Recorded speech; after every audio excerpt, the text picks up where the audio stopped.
my brother and my brother-in-law are coming to help me dig the grave and just sort of be part of that. The men group who nurtured him into maturity. Hey everyone, welcome back to the channel. Today's video isn't just another recap, it's something much heavier, something deeply emotional. Sister Wives Season 19, Episode 25 has aired, and I have to tell you, this one was heartbreaking. The episode, titled He Heals the Brokenhearted, brings us into one of the darkest and most intimate moments the Brown family has ever shared on screen. It's the moment they say goodbye to Garrison. From the very first second, you can tell this episode is different. There's no opening theme, no quick cuts or dramatic build-up. It begins in silence, total, aching silence. We open on a wide shot of the Wyoming landscape. Open fields, soft wind rustling through the grass, and in the middle of it all, Kody Brown. Alone, digging. The screen doesn't even give us a time or location, it just lets us sit with the stillness. Kody is in work clothes, sweat on his brow, dirt flying as he digs what we soon realize is a grave. This moment is haunting. There are no words, just the sound of the shovel. And you can almost feel the weight Kody is carrying, not just physically, but emotionally. It's a deeply symbolic moment, because here he is, finally doing the hard work. But it's too late. His son is already gone, and now he's left to bury what so many believe he could have helped save. Soon after, we see Janelle arrive with her kids. Gabriel is walking stiffly, eyes down, fists clenched. Savannah follows closely, carrying something. It looks like a framed photo of her brother. The camera focuses on their faces, vacant, shattered but strong. Janelle is holding everything in. You can see the storm inside her, but she's keeping it together for her children. She walks right past Kody. No eye contact, no words. The silence between them says more than a monologue ever could. Then Christine arrives, not alone, but holding Truly's hand. They go straight to Janelle, and the two women just hold each other. There are no greetings, no forced conversation. They simply hug and cry, shaking in each other's arms. This is what real grief looks like. This is what real sisterhood looks like. For a moment the camera lingers on them, and you realize, this isn't about plural marriage anymore. This is about loss, about motherhood, about heartbreak. One by one the older children begin to appear. Logan, Hunter, Maddie. Each brings something with them. Logan has an old photo of Garrison in his Army National Guard uniform. Maddie holds a folded flag. Hunter clutches a small box, maybe containing a letter or something personal. They each approach the grave slowly, heads bowed. They're not speaking, but they don't need to. The editors include soft, quiet flashbacks throughout this sequence. Moments of Garrison laughing with his brothers, helping Janelle with furniture, joking around during family trips. These clips hit hard, because for all the tension that existed in this family, Garrison was always trying. He wanted connection. He wanted his dad's attention. And he wanted peace. Then comes the moment fans were bracing for. Robyn arrives. She's not with the others. She hangs back, far from the main group. She's holding her children close, and she's clearly emotional, but there's an undeniable distance. She's crying, but it feels complicated. She says in a confessional later in the episode that she's devastated, that she wishes she could have helped more, but you can tell even she knows how far removed she is from the rest of the family. It's not just physical, it's emotional, spiritual. The chasm is wide. As the family forms a circle around the grave, Janelle takes the lead. She kneels beside the opening, holding Garrison's urn in her hands. She doesn't say much, just, I love you, I miss you, I'm proud of you. Her voice breaks, but she doesn't collapse. She places the urn into the ground gently, lovingly. The camera pulls in close to capture a tear falling from her cheek, not dramatically, but in that kind of quiet devastation only a mother knows. Kody stands behind her, frozen. You can see him trying to find words, trying to be present, but his presence now feels almost hollow. Too much damage has been done, too many phone calls ignored, too many warnings dismissed. His grief is real, but it's steeped in guilt.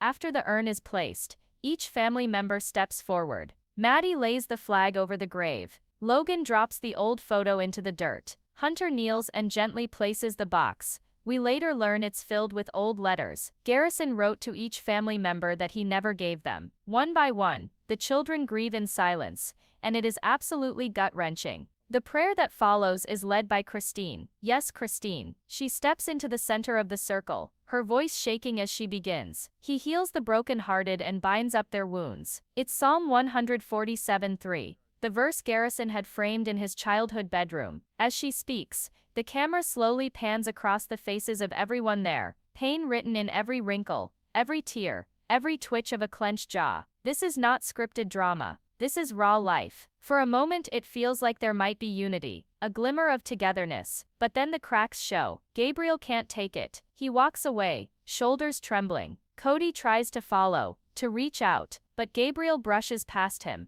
That pain between father and son, still very much alive. And in that moment it's crystal clear. Garrison wasn't the only one suffering from abandonment. He was just the one who never got to come back from it. The final shot of this part is simple. A wide, still frame of the family standing around the grave, as the wind picks up, softly blowing through the grass. There are no more words, no more crying, just silence, and the aching truth that this family will never be the same again. Watching Garrison's burial, seeing the Brown family come together, if only for a few hours, left all of us shaken. But as we move into the second half of He Heals the Brokenhearted, we step out of the cold Wyoming wind, and into the silence that comes after the ceremony. And in many ways, that silence is even harder to sit with. The camera fades in slowly, this time inside a modest home, most likely Christine's rental in Wyoming. The house is dimly lit, quiet, filled with people, but no one is speaking. You can hear the soft clinking of dishes,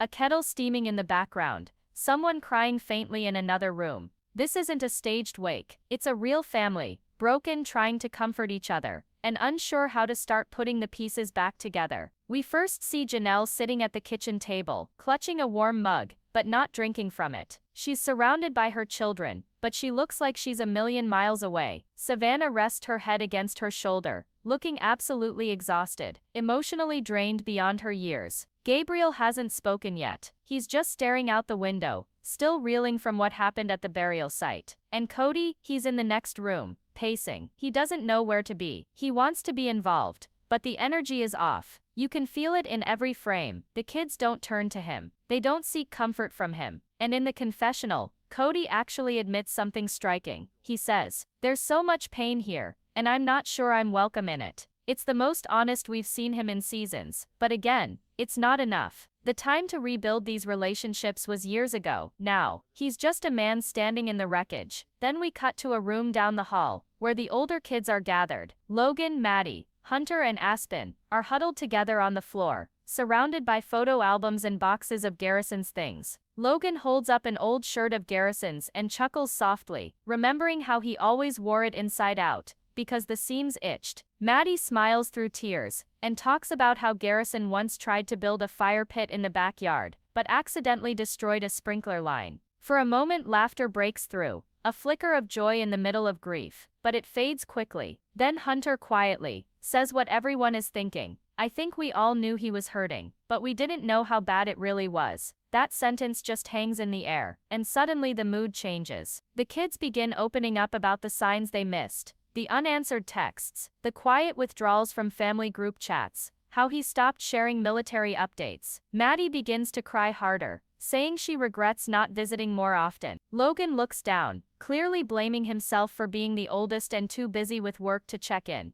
Then the tension boils over. Gabriel finally speaks. His voice is raw. "I told Dad. I told him things were bad. I begged him to talk to Garrison. He didn't." The room goes quiet. Gabriel doesn't shout. He doesn't cry, but his words hit like a hammer, and in that moment we see it so clearly. This isn't just about mourning. This is about all the blame, the resentment, the open wounds that were never addressed before it was too late. Back in the kitchen, Christine and Janelle sit together, whispering in hushed tones. Christine asks Janelle if she's angry. Janelle responds with something that pierces deep. "I'm not angry. I'm tired. I've spent so long trying to protect my kids from pain, but I couldn't protect them from this." It's one of the most heartbreaking lines of the entire episode. Then comes a scene many fans will be talking about. Robyn enters the room. She's clearly nervous. She approaches Janelle slowly, sits down beside her, and begins to cry. Through tears, she says she's sorry, that she wishes she could have done more, that she doesn't know how things got this broken, but the energy in the room is heavy. Janelle listens but doesn't respond. Christine watches, arms crossed, and in a rare, brutally honest confessional, Christine says, "I think Robyn wants to be forgiven, but this isn't about her. This is about Garrison, and she doesn't get to grieve her way out of the damage." And that is the truth. Grief is messy, and when a family has spent years being torn apart, whether by favoritism, emotional absence, or misaligned priorities, those fractures don't disappear in a moment of shared sorrow. Later, Kody calls everyone into the living room. He says he wants to pray as a family, to say goodbye together. The kids shuffle in, hesitantly. He starts to speak, his voice cracking. "I failed. I wasn't the father Garrison needed, and I can't fix that. But I'm here now, and I love all of you." But only half the family closes their eyes. Some sit still, some stare at the floor. Gabriel doesn't move. Logan puts a hand on Maddie's shoulder, and she begins to quietly cry again. The prayer is painful to watch, not because it's fake, but because it's too real. You can tell Kody is desperate to find some peace. But the truth is, peace isn't a prayer, it's earned. And for many in that room, he hasn't earned it yet. The final moments of the episode bring us back to the gravesite. It's the next day. The family returns, this time with personal mementos to leave behind. A tree has been planted nearby, and a small handmade wooden cross stands at the site. Each person steps forward. Logan lays down a letter. Maddie leaves one of Garrison's dog tags. Truly places a sketch she drew of Garrison laughing. Janelle kneels one last time and whispers something. We can't hear the words, but we can see her lips form. "I'll never stop loving you." And then she stands, turns, and walks away without looking back. The screen fades to black, and slowly this message appears. "In loving memory of Robert Garrison Brown, you were loved more than you ever knew." No music, no previews, just silence. And that is how the episode ends.